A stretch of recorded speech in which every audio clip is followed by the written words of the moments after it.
Hello bachcho, let's read this question. The question says 0.6 ml of acetic acid having density 1.06 gram per milliliter is dissolved in 1 liter of water. The depression and freezing point observed for this strength of acid is 0.005 degrees Celsius. Calculate the Van Hoff factor and the dissociation constant of acid. The key concept for this question is depression and freezing point. अगर हम लोग बात करते हैं depression and freezing point, वो हमें देखने को क्यों मिलता है? वो इसलिए देखने को मिलता है बिकॉज हमारे पास ना जो हमारा प्योर सॉल्वेंट होता है, अगर उसमें हम लोग नॉन वॉलेटाइल सॉल्यूट डाल देते हैं तो जो फॉर्म सॉल्यूशन होता है उसका जो फ्रीजिंग पॉइंट होता है वो कम होता है हमारे प्योर सॉल्वेंट से, right? Delta T F is basically equals to I into K F into m. Delta Tf is the depression and freezing point. I is basically equals to the Van Hoff factor. Kf होता है हमारे पास cryoscopic constant और m होता है हमारे पास molality, right? सबसे पहले इसके लिए हम लोग क्या करेंगे? सबसे पहले हम लोग को निकालना है द Van Hoff factor, ठीक? कैसे निकालेंगे? देखो, हमें पता है डेल्टा Tf कितना है? 0.0205 डिग्री सेल्सियस। अगर हमारे पास 0 डिग्री सेल्सियस होता है और 1 डिग्री सेल्सियस होता है, दोनों में डिफरेंस कितना टेम्परेचर का? 1 डिग्री का, राइट? और अगर यही 273 केल्विन हो और 274 केल्विन हो, दोनों में डिफरेंस कितना रहा? इन दोनों में डिफरेंस 1 का होगा। यानी जो डेल्टा टी एफ है इसको हम लोग क्या लिख सकते हैं? 0.0205 केल्विन के बराबर भी लिख सकते हैं क्योंकि डिफरेंस हमेशा सेम रहेगा हमारे पास, ठीक? अगर बात करें के एफ की, तो हमारे पास वाटर है। वाटर के लिए जो के एफ की वैल्यू होती है वो हमारे पास होती है 1.86 केल्विन किलोग्राम मोल इनवर्स, ठीक? फिर हमारे पास मोलैलिटी हमें निकालनी पड़ेगी। मोलैलिटी कैसे निकालेंगे? Molality is basically equals to the number of mole solute by mass of solvent, किसमें? In kgs, right? और number of moles of solute को हम लोग क्या लिख सकते हैं? वो लिख सकते हैं mass of solute by molar mass of solute, right? Bye mass of solvent है किसमें? हमारे पास केजीज में, राइट? तो ये हमारे पास चला जाएगा हमारे डिनोमिनेटर में, ठीक? बस क्या हो जाएगा? Molality mass of solute by molar mass of solute into mass of solvent in KGs, ठीक? नाउ अगर हम लोग बात करते हैं मास ऑफ सॉल्यूट की, तो वो कैसे निकालेंगे? देखो, हमारे पास क्या दिया हुआ है? हमें पास दिया हुआ है volume of acidic acid, right? कितना? 0.6 ml। हमें दिया हुआ है डेंसिटी ऑफ एसिडिक एसिड, कितना? 1.06 ग्राम पर मिलीलीटर, राइट? हमें पता है कि डेंसिटी क्या होता है? मास बाय वॉल्यूम होता है। तो मास कितना हो जाएगा? Mass will be equals to volume into density. तो मास ऑफ एसिडिक एसिड किसके बराबर हो जाएगा? Volume of acidic acid into density of acidic acid, कितना? 0.636 ग्राम के बराबर, ठीक? अगर हम लोग बात करते हैं मास ऑफ वाटर की, तो मास ऑफ वाटर कैसे निकालेंगे? बेसिकली किसमें देखना है? 1 लीटर वाटर में, राइट? 1 लीटर वाटर मतलब 1000 ml वाटर, यानी ये क्या है हमारे पास? वॉल्यूम ऑफ वाटर, ठीक? और हमें पता है कि जो डेंसिटी होती है वाटर की वो क्या होती है? वो होती है 1 ग्राम पर ml, ठीक? तो मास ऑफ वाटर क्या हो जाएगा हमारे पास? Volume into density. Volume into density will be equals to 1000 gram, यानी मास ऑफ वाटर हमारे पास कितना आ जाएगा?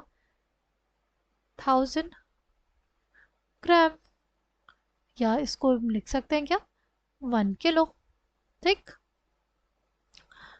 अच्छा, हमें number of moles of acetic acid भी चाहिए ना, तो वो कैसे निकालेंगे? वो हो जाएगा mass of acetic acid by molar mass of acetic acid.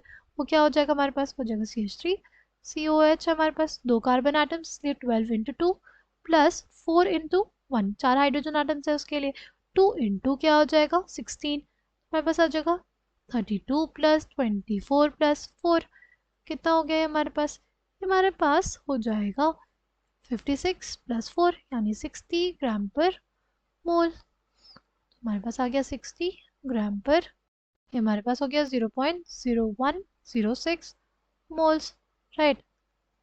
अब हमारे पास मोलालिटी क्या आ जाएगी? Molality is basically equals to number of moles which is 0.0106 moles by mass of solvent which is 1 kg।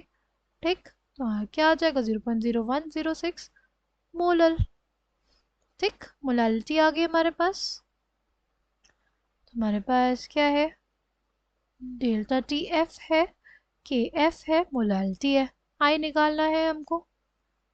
क्या हो जाएगा? 0.0205 इज इक्वल्स टू कितना? आई into K F कितना? 1.86 केल्विन किलोग्राम पर मोल इंटू मोलालिटी 0.0106, राइट, मोल पर केजी, राइट। तो हमारे पास क्या हो जाएगा? केजी पर मोल कैंसिल हो जाएंगे, यहाँ पर केल्विन है, ये केल्विन है, कैंसिल हो जाएंगे। तो हमारे पास आई की वैल्यू कितनी आ जाएगी? वो आ जाएगी 0.0205 बाय 1.86 इंटू 0.0106। इसकी वैल्यू हमारे पास कितनी आ गई? 1.04 के बराबर। ठीक, यह कितना आ गया? 1.04। हमें पता है कि हमारे पास क्या है? एसिडिक एसिड है ना।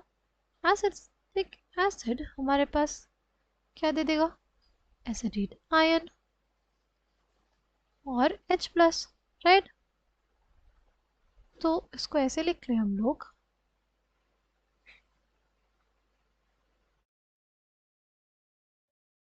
हमारे पास सपोज कंसंट्रेशन इसकी C है, तो T इज इक्वल टू 0 पे ये सब नहीं एग्जिस्ट करेंगे, राइट। फिर T is equal to T equilibrium पे इसे कुछ मोल्स हमारे पास क्या हो जाएंगे? मिलेंगे हमको।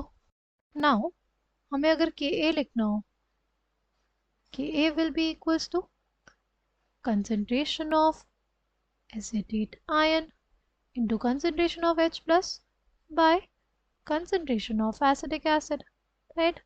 हमारे पास क्या हो जाएगा? C square alpha square by C minus C alpha, right.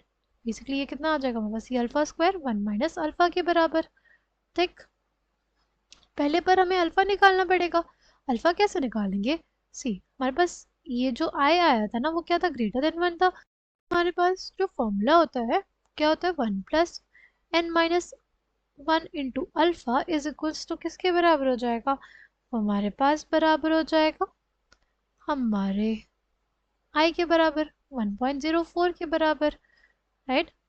तो हमारे पास 1 प्लस कितने पार्टिकल्स डिसोसिएट हुए? 2 मिले थे, 2 minus 1 into alpha is equals to 1.04। Alpha is basically equals to 0.04 आ जाएगा हमारे पास। ठीक, अब हमें के ए निकालना है।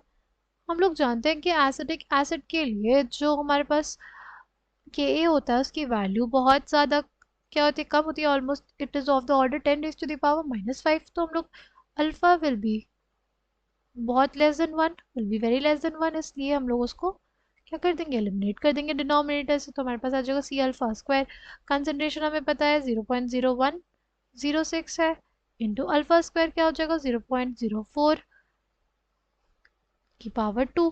ये हमारे पास कितना दे देगा? ये हमारे पास आ जाएगा 1.76 इंटू 10⁻⁵5।